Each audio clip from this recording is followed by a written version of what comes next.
What's up, Marvel Snappers? Today we have a new hot location, the Bifrost. After turn 4, move all cards one location to the right. Now, for those of you that don't know, hot locations will appear in 60% of games for the rest of the day. That means you definitely want to be able to take advantage of this location if it shows up, but you do still need to be able to win if this location does not appear. We're going to go over some cards that work really well with the Bifrost. Starting with some Pool 1 cards, the movement archetype is going to be a lot more consistent for the day, and one of the best cards for that is Craven. When a card moves here, it gets +2 power, so when all of the cards shift on turn 4 from the Bifrost, Craven is going to get a huge buff. Another fantastic card is Multiple Man. When this moves, add a copy to the old location. So the Bifrost is already going to help you duplicate this card without any other movement interactions, and if you can buff up its power, it will maintain that buffed up power and can create quite a large board presence for you. Moving into a Pool 2 upgrade to the deck, if you have Vulture, when this card moves it gains +5 power, making it 8 power for only 3 energy, which is crazy value for a 3 energy cost card. If you're into Pool 3, another movement option is the Human Torch. When this card moves, double its power, so it can get out of control quickly if the location gives you an extra move on top of your other movement effects. And there's also Dagger, who when this moves to a location, it gets +2 power to each card your opponent has there. So if you can wait till turn 4 to play this, if your opponent has already committed cards to the Bifrost, Dagger could actually get pretty huge, since your opponent's cards will also be moving.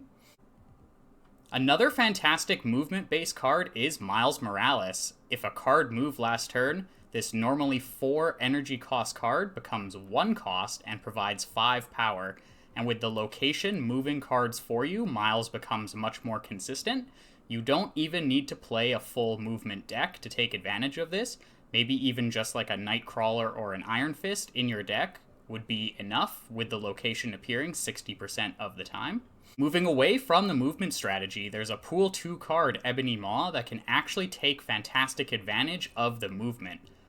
Normally, Ebony Maw has the ongoing effect that you cannot play cards to the location that you've played Ebony Maw, but the Bifrost can actually shift cards into Ebony Maw's location for you, letting you take advantage of this 7 power, but also increasing it further.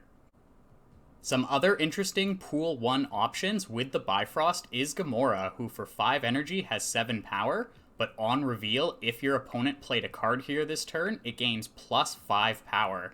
And how you can take advantage of this with the Bifrost is going into turn 5, the Bifrost will have shifted everything out of it to the right, meaning that the board spot is empty, and your opponent is very likely to commit a card there, and you are more likely to get that trigger with Gamora. 12 power for 5 energy is really good value. Now, some cards that actually have an interesting interaction with the Bifrost is Jessica Jones. On reveal, if you don't play a card here next turn, +4 power. Now, this effect is actually tracking the location and not the card. So if you play Jessica Jones to the Bifrost and she gets shifted out, you can play another card to the Jessica Jones location and you will get +4 power. You just can't play a card to the Bifrost.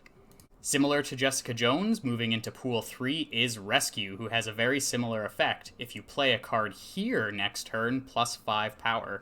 And that here is tracking the Bifrost if you played it there, not the location Rescue ends up moving to. And lastly, we have a few cards that can counter the Bifrost, one of which is the Pool 1 card Colossus, who has the ongoing effect that it cannot be destroyed, moved, or have its power reduced. So this means if you play Colossus to the Bifrost, Colossus will be the only card in that location after everything is shifted out on turn 4, giving you a leg up in the future turns. In Pool 3, there's also Debris, who adds a rock to each other location for both players. And if you play Debris to the far left, then the Bifrost is likely to push the 2 rocks together, clogging up your opponent's board space even further. If you combine this with other cards like Vipers or Goblins, then you're going to be able to stack up that location pretty quickly and lock the opponent out of being able to play there. And speaking of locking the opponent out of being able to play there, Spider-Man could end up being a fantastic follow-up to the Bifrost move. Even though it costs 4 energy, you can play this on turn 5, and it'll be to a mostly empty location, and the opponent will not be able to commit any resources there on turn 6, giving you a good chance to win that location with a follow-up play. You could also use a Professor X, but if they play a larger card there, then you might not end up winning that location. I hope that gives you some ideas of how to start building for this location. Again, you want to be able to take advantage of it, but make sure that your deck doesn't completely rely on it so you can still win the games where this doesn't appear. As always, if you have any questions or feedback for me, make sure to leave those in the comment section below. Don't forget to like and subscribe. I'll see you in the next one.